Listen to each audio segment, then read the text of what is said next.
शहजादा मुस्लिम महाविद्यालय में आप सभी शिक्षार्थियों का स्वागत है।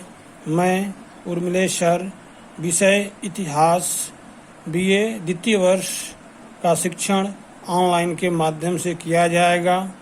आज मुगल आक्रमण का प्रथम आक्रमणकारी बाबर के विषय में अध्ययन करेंगे। बाबर 1526 ईस्वी से लेकर 1530 ईस्वी। बाबर का प्रारंभिक जीवन। भारत में मुगल सत्ता का संस्थापक बाबर को माना जाता है। बाबर का वास्तविक नाम जहीरुद्दीन मोहम्मद बाबर था।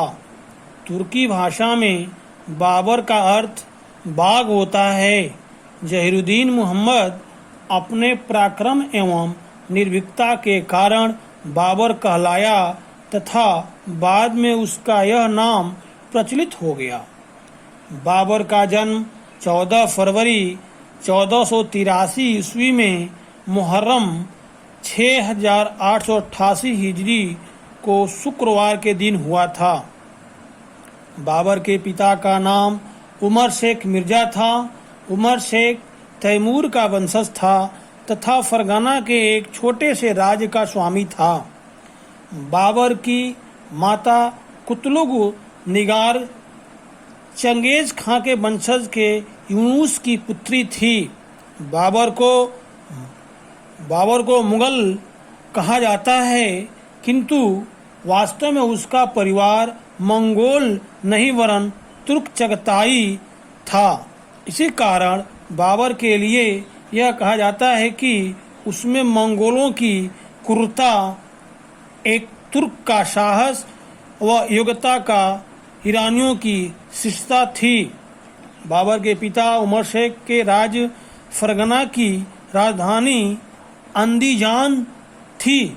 उमर शेख अपने छोटे से राज्य से संतुष्ट नहीं था तथा अपने भाई अहमद मिर्जा, जो समरकंद व बुखारा का शासक था, से संघर्ष करता रहता था। संघर्ष काल में ही 8 जून 1494 ईस्वी को उमर शेख की छत से गिरकर मृत्यु हो गई। लगभग 12 वर्ष की आयु में बाबर पर फरगना राज्य का बोझ आ गया। बाबर ने अपनी आत्मकथा में लिखा है, हिजरी 899 के रमजान मास में 12 वर्ष की आयु में फरगना देश का शासक बना। बाबर की प्रारंभिक कठिनाइयाँ। 12 वर्ष की अल्प आयु में फरगना के सिंहासन पर बैठने के पश्चात बाबर को अपार कठिनाइयों का सामना करना पड़ा। उसके पिता की मृत्यु का समाचार सुनकर बाबर के चाचा अहमद मिर्जा, जो समरकंद का शासक थे, दूसरी ओर से मामा महमूद खान ने फरगना पर अधिकार करने का प्रयास किया, किंतु बाबर अपनी जनता की दृढ़ता व स्वामी भक्ति के कारण फरगना की रक्षा करने में सफल रहा। इस सफलता से बाबर का आत्मविश्वास निश्चित रूप से बढ़ा, जिससे प्रेरित होकर उसने समरकंद पर आक्रमण की योजना बनाई। समरकंद पर आक्रमण। समरकंद एक प्रमुख नगर था जिसका शासक बाबर का चाचा अहमद मिर्जा था। यह नगर सुंदरता एवं शिक्षा के लिए प्रसिद्ध था। बाबर इस नगर पर अधिकार करना चाहता था। समरकंद पर आक्रमण करने के लिए बाबर को जुलाई 1496 ईस्वी तक तैयारियां करने के कारण रुकना पड़ा।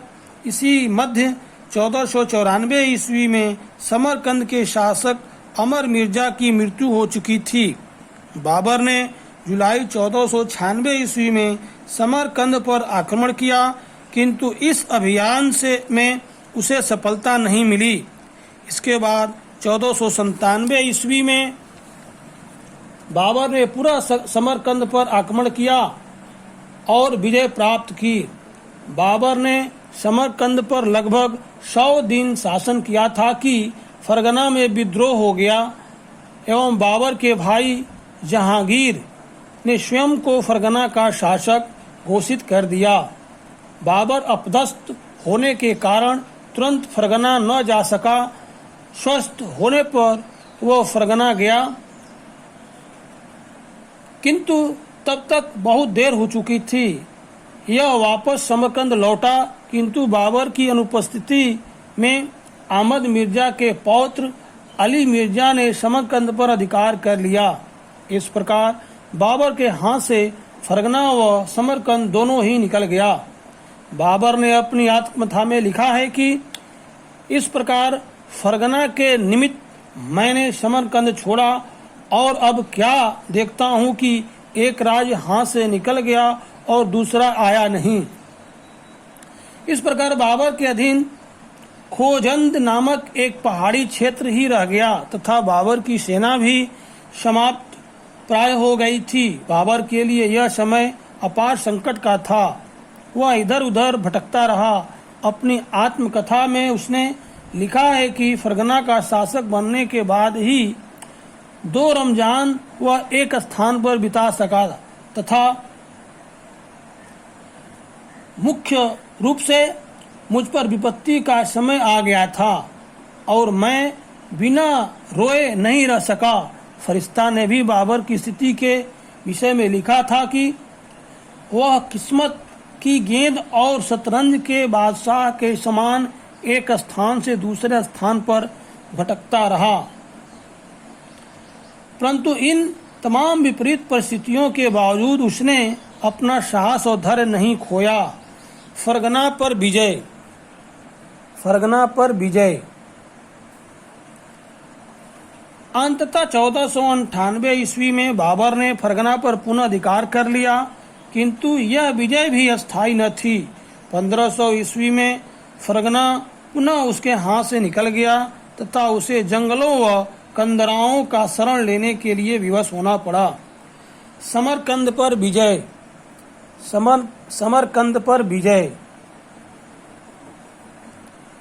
1501 ईस्वी में बाबर ने पुनः समरकंद पर अधिकार कर लिया, किंतु समरकंद पर उसका अधिकार अधिक समय तक कायम न रह सका, क्योंकि उज्बेक सरदार शेवानी खां ने शर-ए-पुल नामक स्थान पर बाबर को हरा दिया। इस प्रकार समरकंद पर बाबर का आधिपत्य मात्र 8 माह का ही रहा। काबुल पर अधिकार।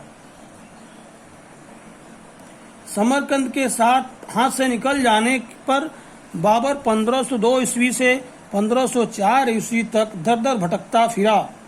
उज्बेक नेता शेवानी खां ने इस बीच संपूर्ण ट्रांस अक्सियाना प्रदेश पर अधिकार कर लिया था। इसी समय बाबर को काबुल पर अधिकार करने का मौका मिला। काबुल में बाबर के चाचा उलुग बेग की मृत्यु हो जाने के कारण वहां अराजकता व्याप्त थी। अतः इस अवसर से लाभ उठाते हुए 1504 ईस्वी में बाबर ने काबुल पर आक्रमण करके अधिकार कर लिया। काबुल में शासन करते हुए बाबर के दिन सुखपूर्वक व्यतीत होने लगे। 1507 ईस्वी में बाबर ने बादशाह की उपाधि धारण की। समरकंद पर अधिकार।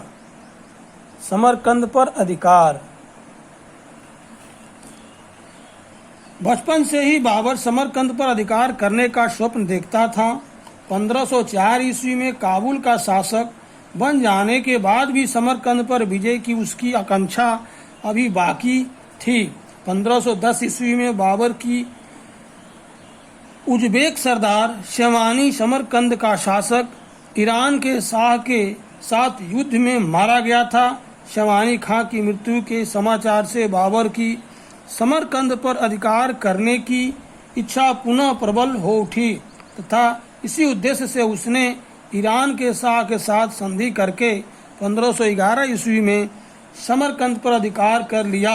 इस प्रकार बाबर का समरकंद पर अधिकार तो हो गया, किंतु उसे ईरान के शाह की छत्र छाया में शासन करना था। इसी कारण उसे शिया मत अपनाना पड़ा, जिसका समरकंद के सुन्नी निवासियों ने घोर विरोध किया।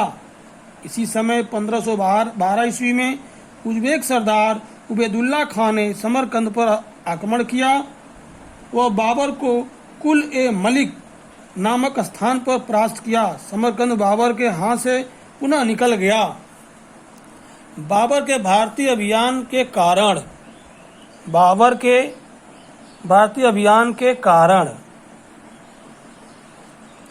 बाबर अत्यंत महत्वाकांक्षी व्यक्ति था। वह मात्र फरगना का शासक बने रहने से संतुष्ट नहीं हो सका। उसने 3 बार समरकंद पर अधिकार किया, किंतु दुर्भाग्यवश तीनों ही बार समरकंद उसके हाथों से निकल गया। इसके बाद उसने समरकंद पर अधिकार करने के अपने इरादे को त्याग दिया। समरकंद में असफल हो जाने के पश्चात उसका ध्यान भारत की ओर केंद्रित हुआ। वह विशाल साम्राज्य स्थापित करने की अपनी महत्वाकांक्षा को पूर्ण करने के लिए उसे भारत उचित लगा। बाबर तैमूर का वंशज था। वह स्वयं को पंजाब का अधिकारी समझता था, क्योंकि जब तैमूर ने भारत पर आक्रमण किया था तब उसने पंजाब पर विजय प्राप्त की थी।